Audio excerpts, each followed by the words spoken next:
This is Ribblehead among the lonely Pennine Hills, and the Cumbrian Mountain Express is climbing an incline that railwaymen call the Long Jack. This is no ordinary railway, but a route that is perhaps the most scenic and spectacular main line in Britain, the Settle in Carlisle.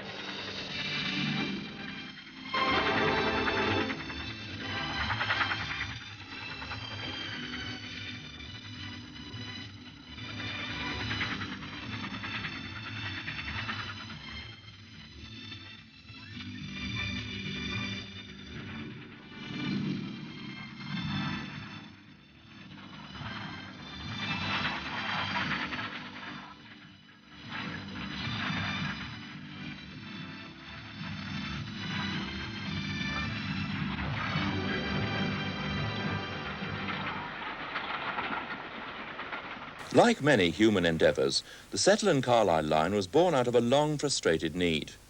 By 1870, the expanding Midland Railway Company was anxious to secure a central route to the border to get a share of the lucrative Scottish traffic, and the problem was tackled by two Victorian visionaries with a flair for grand schemes, Engineer-in-Chief John Crossley and Midland General Manager James Allport.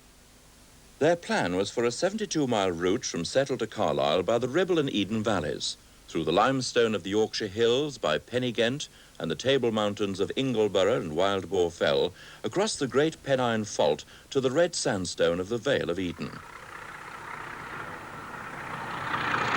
The result was the most impressive piece of mainline construction through mountain country in Britain. 6,000 men completed the line in 6 years by spanning valleys with stupendous viaducts and piercing mountain heights with enormous tunnels, making an ascent of more than 1,000 feet above the sea by an incline easy enough for the swiftest passenger expresses and for the heaviest mineral trains.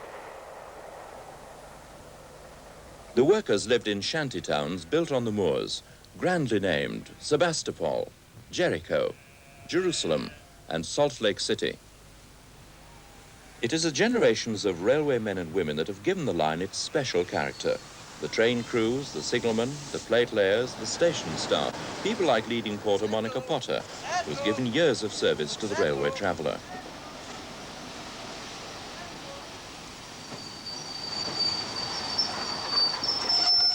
She worked in the signal box at Horton in Ribblesdale before taking over platform duties at Settle.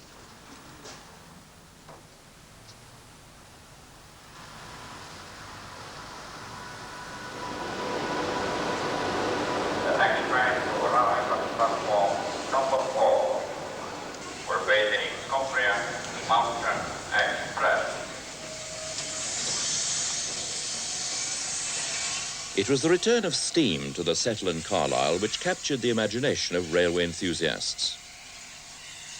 British Rail introduced the Cumbrian Mountain Express, steam excursions using preserved express locomotives from all over the national railway system. The combination of steam-hauled trains and the scenic grandeur of the Midland Main Line is an irresistible attraction for the railway traveller. The 45-year-old former LNER A4 Pacific, Sir Nigel Gresley, had worked the line in the last days of steam. A steam veteran from the old LMS days, Inspector George Gordon's memories go back half a lifetime. Well, my memories of the Carlisle Settle line obviously go back to the days when I was a fireman in the first strip I had. And on that occasion, it was Whitmonday, 1937. And the only means of transport in those days for people was the British Rail, the railways at that time. And as you know, on Whitmonday at Appleby, it's Appleby Fair. And there's a considerable number of people came even as far as Bradford. So it was our job to take them back to Bradford on that day. And my first trip as a fireman meant that I was pit my skill against the locomotive to try and get up that incline to 1,169 feet above sea level. It was obviously a difficult project at that stage, first time up, strange driver, and of course to reach that summit is something that everyone really wants to achieve as a fireman. And I'll say, on that day, I must have been half the Scargill's friend because I shoveled more coal than was necessary obviously a lot of experience. And the result was I reached the summit and I was really chuffed about it because I'd managed to maintain steam pressure and a good water level. And that was my first day of the Carlisle Settler line.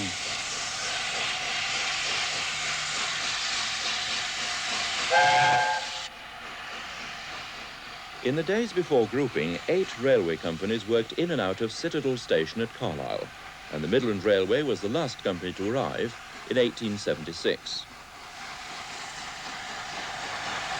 Inter-company rivalries existed until post-war days. The old London and North Western route to Euston was advertised as the Premier Line, but the Midland styled its main line simply as the best way.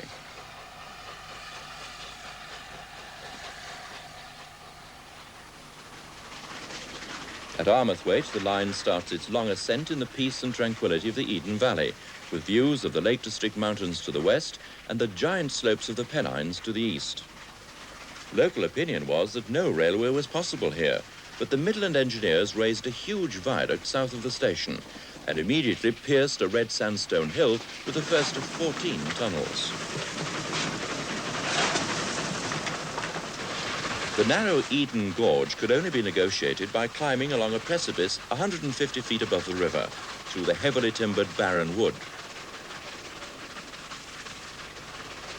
The builders couldn't go round the sandstone hills in their way, so they just went through them, with 2 more tunnels within a mile.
The line crosses the river for the first time by the majestic viaduct at Eden Lacey, and the toils of the Eden Gorge are left behind.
In charge of the signal box controlling the level crossing at Culgaith, Alan Dugdale started on the railway as a junior porter straight from school.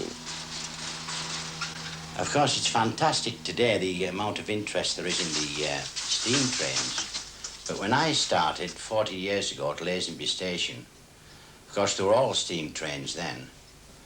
And the majority of the trains were just carrying about 25 wagons on account of the gradients up at Kirby Stephen and Malastang and through there. But it was fantastic, the number of people in them days that travelled down the Midland line just for the scenic beauty of the whole line. It was I think it was £1.03 from Lazenby to Leeds. And it was surprising, the number that went from Leeds to Lazenby and reversed for that £1.03, just for the scenery alone, not for anything else, not to visit relatives or anything. And of course, at that time, Lazenby was a real thriving station. There was the station master, there was the chief clerk, there was a cattle dock man, there was 2 porters, and of course, I was the youngest member of the tribe, just 15 years old then, and at a grand old wage of 16 shillings a week.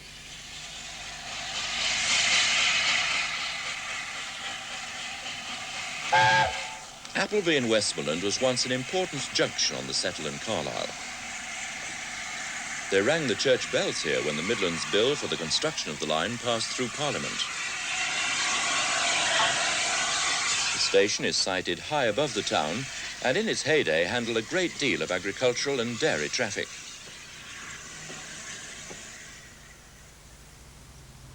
A few miles south of Appleby, lying in the shadow of Wild Boar Fell, is Pendragon Castle, said to have been built by King Arthur's father. It is at this point, coming out of Burkett Tunnel, that the line starts to climb along the flanks of the fell, past Malastang Common. For the railway must aim for the only gap in the hills the Midland builders could use, the lonely Aysgill Moor.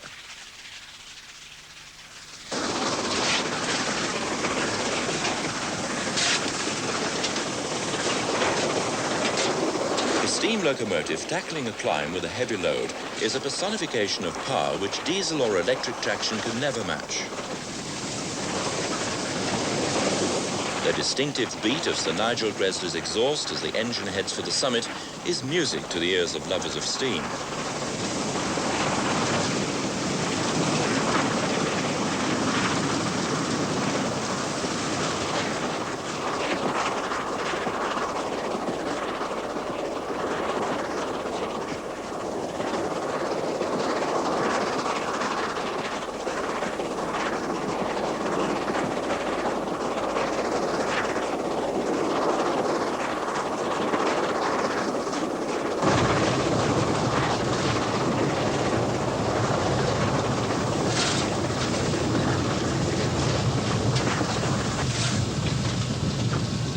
On the Cumbria-Yorkshire border, the highest point of the line is reached, Aysgill Summit, 1,169 feet above sea level.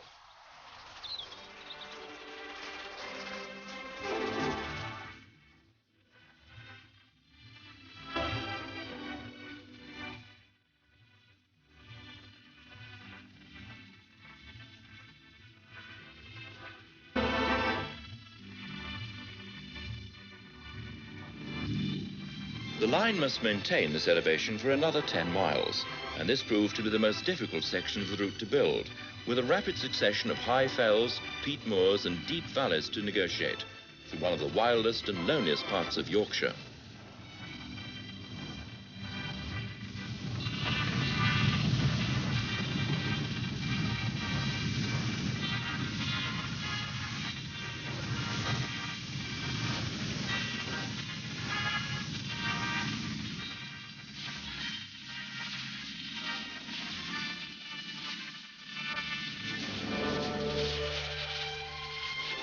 Below the 5 arches of Lund's Viaduct lies the quarry from which a great number of the viaducts and bridges were built.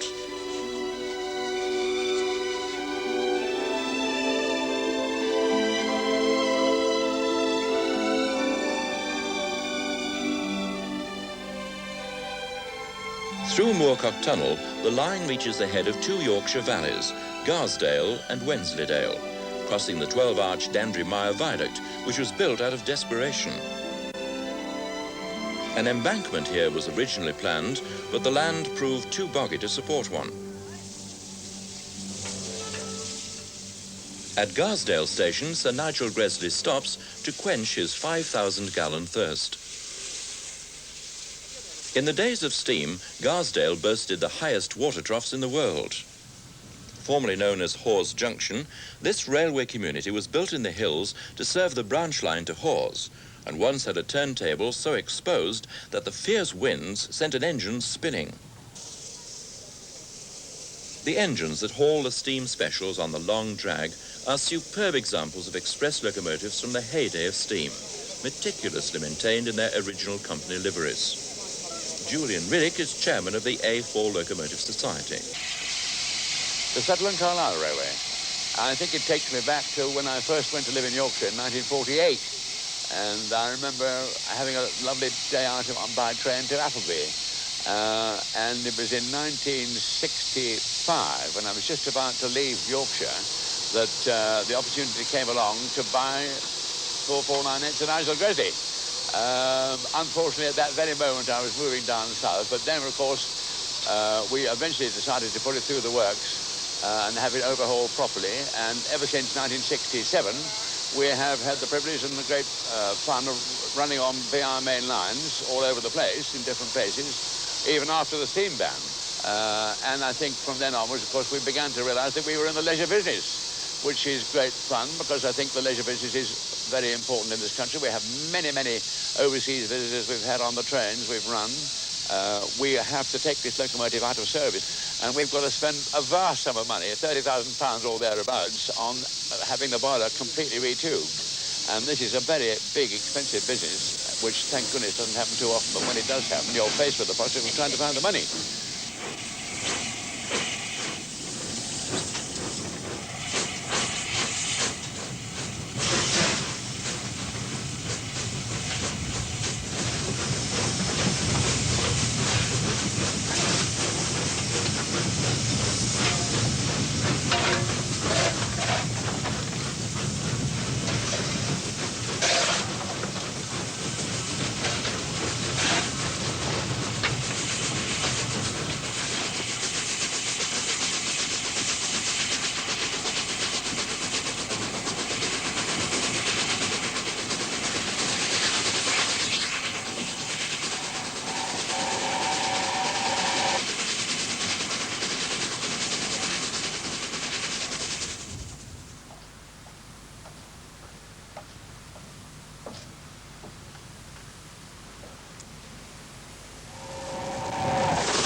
From Rise Hill Tunnel, one of the longest on the line, the railway takes another dramatic course, clinging precariously to the hillside above Dent Dale.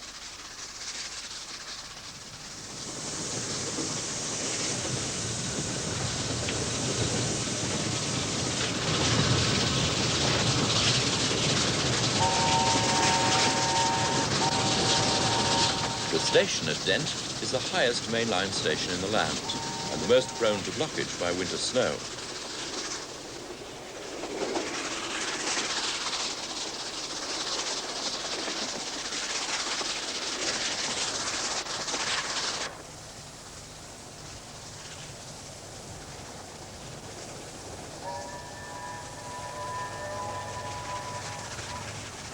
At 1,100 feet, railway passengers enjoy a bird's-eye view of the vale below, and immediately ahead are the magnificent Arton Gill and Dent Head viaducts, hewn from the rocks of the valley, known locally as Dent Marble.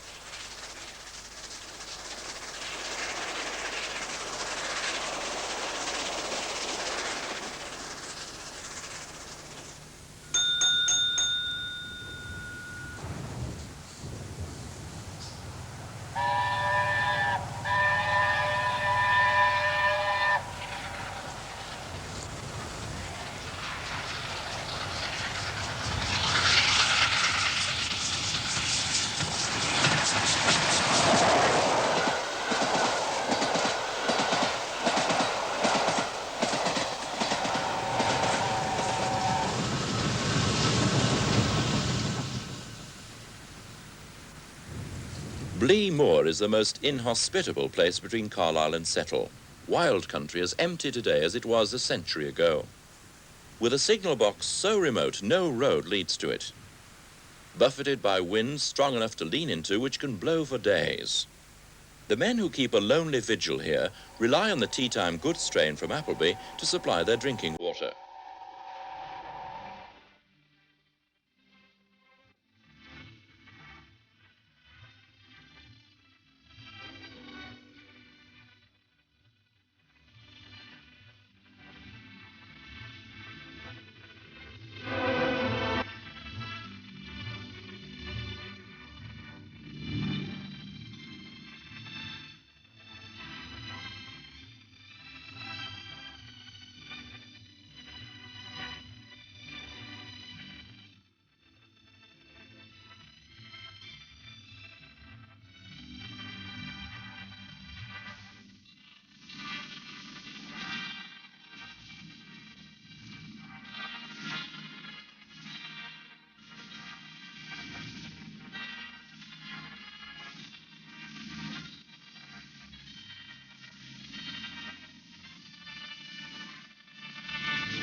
highlight of the journey from Carlisle to Settle is the crossing of Ribblehead Viaduct. A quarter of a mile long, its 24 arches stand 100 feet above the moor. It is the most exposed structure on the line. On wintry nights, men were employed on gale duty to tighten wagon tarpaulins before goods trains made the crossing.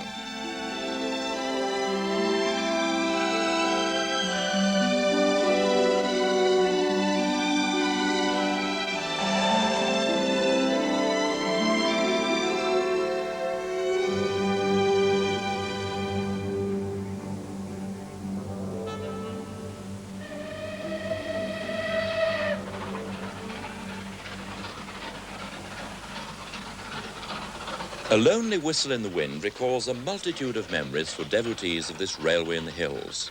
For the Settle and Carlisle line is an impressive tribute to our national railway heritage.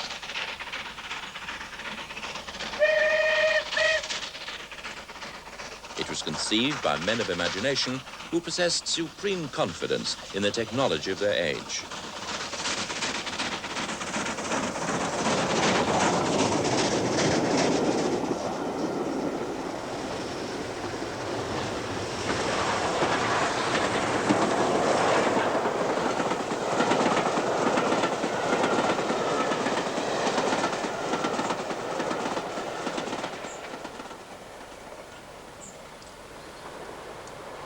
The railway bishop, the late Dr. Eric Tracy, maintained that the three chief wonders of northern England were York Minster, the Roman Wall, and the Settle to Carlisle Railway.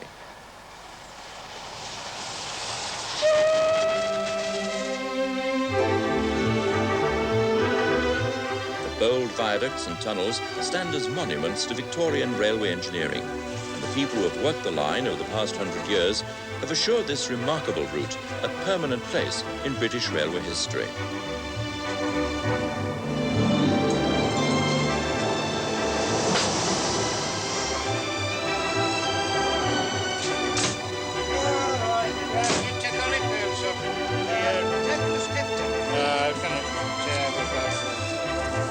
Bastard.